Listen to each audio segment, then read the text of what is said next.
Hello to all the good people. Welcome in. Welcome to Romella Janene Global. I'm Dr. Romella Janene, and today's story time is about something that's been bothering me for a long time. The way AI surveillance tools are being used in greedy, predatory ways that hurts workers, consumers, and honestly, all of us. And there were three little stories from this week that really brought this into focus for me. So let me share them with you. And why don't we start with Meta? Meta Ray-Ban glasses. Some people think they look cool. They look harmless, but behind the scenes, they're quietly recording people who never agreed to be recorded and sending that footage to human reviewers in Kenya. And I'm not talking about harmless clips. I'm talking about nudity, bathroom moments, people walking out of the shower, kids, financial documents, all being reviewed by low-paid workers who never signed up for this level of exposure.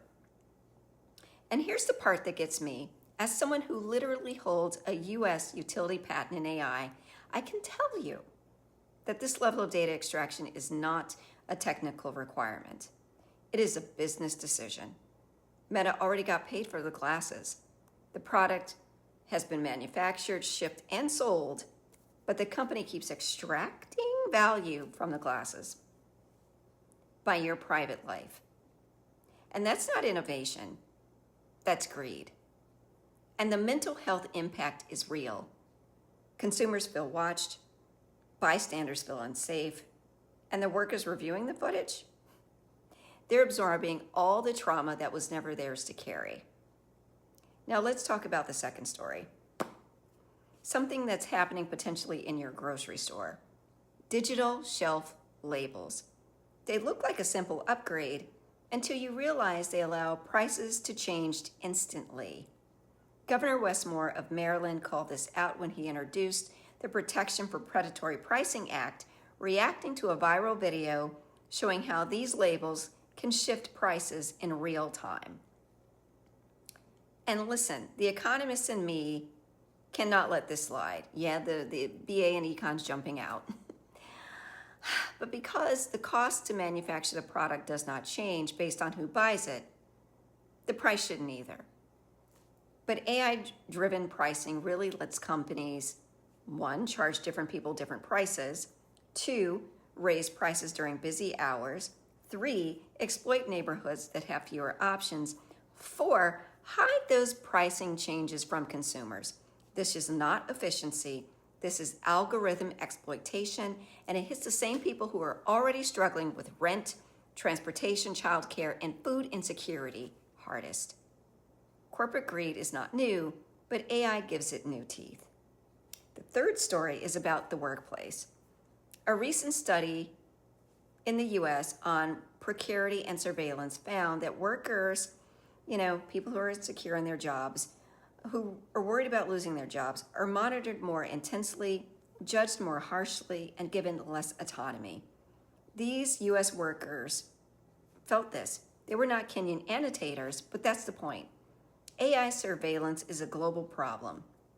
It harms workers in Nairobi, reviewing traumatic footage, workers in the US being tracked by productivity algorithms, workers everywhere who feel watched, replaceable, and trapped. And as someone with a PhD in IO psychology, I can tell you, when you combine insecurity with constant monitoring, you create psychological environments that are fundamentally unsafe. People feel hypervigilant, exhausted, powerless, and afraid to make mistakes. And that's not a workplace. That's a pressure cooker. The mental health fallout is massive. Consumers feel anxious about being recorded. Workers feel like they're constantly being judged. Annotators are exposed to traumatic content, and everyone feels like they're losing control over their own lives. AI is not neutral. It shapes how we feel, how we behave, and whether we believe we have any agency left. And when companies deploy AI without transparency, without consent, without accountability, the psychological harm becomes part of the business model. So here's the truth.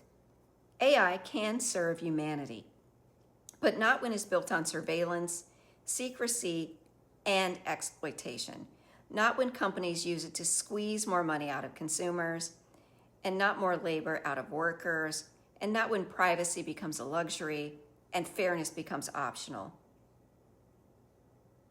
If this resonated with you, please like, share, and subscribe. It helps this message reach more people who need to hear it. And if this was your first time here, thank you for watching until the end, and come back for more content about AI, the economy, working, and all related topics. So until my next story time that grown folks actually want to, hear about, care about, bye.